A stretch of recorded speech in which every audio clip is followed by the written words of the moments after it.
কত যুবক যে পৃথিবী থেকে চলে গেছে, হে আমার ভাই আপনাকে কেমন করে বুঝাই, যারা দিন রাত কোনো কিছুর পরোয়া করেন নাই, দিন রাত আল্লাহর পথে ছুটে চলেছেন।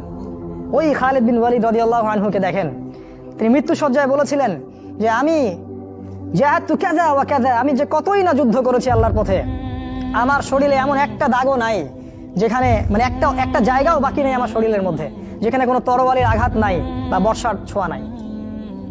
সেদিন তিনি মৃত্যু সজ্জায় বলছিলেন যে আজকে আমি আমার বিছানায় মারা যাচ্ছি, আমি যুদ্ধের মাঠে মারা যাওয়ার সৌভাগ্য আমার হলো না। ফালা নামাত আইনুল জুবালা, তিনি বলেছিলেন যে কাপুরুষদের দু চোখ যেন কখনো না ঘুমায়। ওই দেখো যুবক তোমার আদর্শ। খুবাইব রাদিয়াল্লাহু আনহু, ইসলামের জন্য তাকে দায়ী করে পাঠানো হয়, রাজি নামক একটা জায়গায় কাফেররা তাকে ধরে ফেলে এবং তাকে শুল দণ্ড দিয়ে হত্যা করে।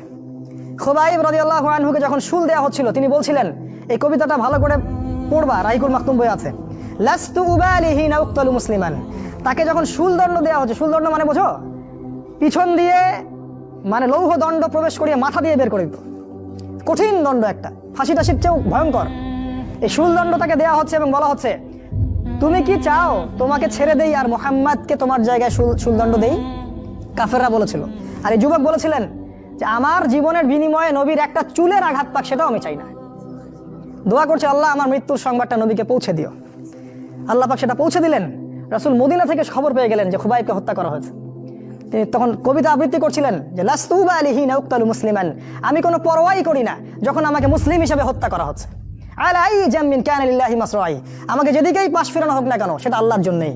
ওয়াযালিকাল ইলাহু ওয়া ইয়াশা, এবং তিনি হচ্ছেন এমন ইলাহ যিনি যদি চান ইউবারিক আলা ফি কুল্লি শিলবি মিমাসা, তাহলে তিনি প্রত্যেকটা আমার গোশত টুকরা হাড্ডির মধ্যে বরকত দিতে পারবেন।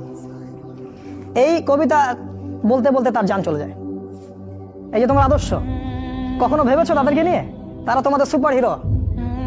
আজকে ফ্যান্টাসির জগতে সুপার হিরো খুঁজে বেড়াও তোমরা। রাসূলের আদর্শ গ্রহণ করার সৌভাগ্য হলো না, খালিদ বিন ওয়ালিদকে দেখতে পারলে না। ওমর ইবনুল খাত্তাব এমন বীর যার সামনে 10 জন 15 জন কিছুই না, তরোয়াল নিয়ে বের হয়েছেন নবীকে হত্যা করবে। পথিমধ্যে শুনলেন কি তার বোন ভগ্নিপতি ইসলাম কবুল করেছে, চললেন বোন আর ভগ্নিপতিকে আগে মারবো তারপর নবীকে। সেখানে গিয়ে শুনলেন কোরআন তেলাওয়াত করা হচ্ছে, কান লাগিয়ে শুনলেন কি তেলাওয়াত করা হচ্ছে।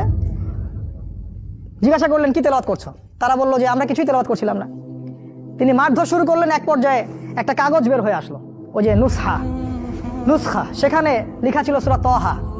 সেই সূরা তাহার তিলাওয়াত শুনে পড়তে পড়তে পড়তে পড়তে তার চোখ দিয়ে দরদর করে পানি পড়তে লাগলো এবং তিনি বলতে লাগলেন ইয়ানবাগি লিমান ইয়াকুলু হাদা আল্লা ইউবাদা মাআহু গায়রা, যে সত্তা এরকম কোরআন নাজিল করতে পারে উচিত হবে না যে তার সাথে কাউকে শরীক করা হোক।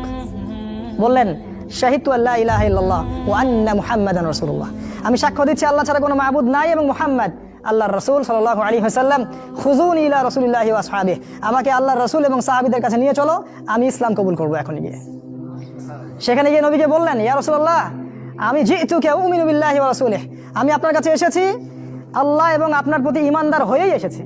ওয়া বিমা জিতা বিহি মিন ইনদিল্লাহ, আর আপনি আল্লাহর পক্ষ থেকে যা নিয়ে এসেছেন এই কোরআনের প্রতি ঈমানদার হয়েই আমি এসেছি এখানে। তিনি বললেন ওই সময় ওমর ইবনুল খাত্তাব যে ইয়া রাসূলুল্লাহ আমরা কি হকের উপর নাই? আলাসনা আলাল হক ওয়া লাইসু আলাল বাতিল, আমরা কি হকের উপর নাই? মুশরিকরা কি বাতিলের উপর নাই? তাহলে আমরা কেন গোপনে গোপনে ইসলামের দাওয়াত দিব? আজকে থেকে প্রকাশ্যে ইসলামের দাওয়াত দিব। তখন থেকে ইসলাম প্রকাশ্যে দাওয়াত পেয়েছে, তার আগে পায়নি। তুমি ওমর হতে পারো না? একটা ছেলেকে দেখলাম অনলাইনে, আমি তাকে চিনি না, অনলাইনে একটা স্ট্যাটাস দেখেছিলাম, খালি ইসলামের পক্ষে কিছু একটা বলার কারণে তার একটা বড় পথ চলে গেছে এবং সে স্ট্যাটাস দিয়েছে যে যদি একদিন বাঁচি সিংহের মতো বাঁচবো, তাও ধর্মকে আমি দলের কাছে বিক্রি করব না। মন থেকে দোয়া চলে আসলো ওর ওখানে। আমি কমেন্ট করেছি যে তোমাকে আল্লাহ ওমরের মতো কবুল করুক। হামজা বীর সাহাবী, যাকে উহুদের যুদ্ধে শহীদ করা হয়েছে, আবু জেহেল রাসূলকে চর মেরেছিল একটা। হামজা রাদিয়াল্লাহু আনহু যখন শুনেছেন আবু জেহেল রাসূলকে মেরেছে, সরাসরি আবু জেহেলের বাসায় ওকে গলার ধরে বের করে প্রচন্ড জোরে ঘুষি করে একটা মারা হলো। বলা হলো যে আমার ভাতিজা যে দিনের উপর আছে আমিও সেই দিনের উপর আছি, রুদ্দাহা ইন ইসতাতা'তা, তোমার ক্ষমতা থাকলে আমাদেরকে ঠেকিয়ে দেখাও দেখি। তিনি রাসূলের কাছে গেলেন, বললেন ইয়া ইবনে আখি,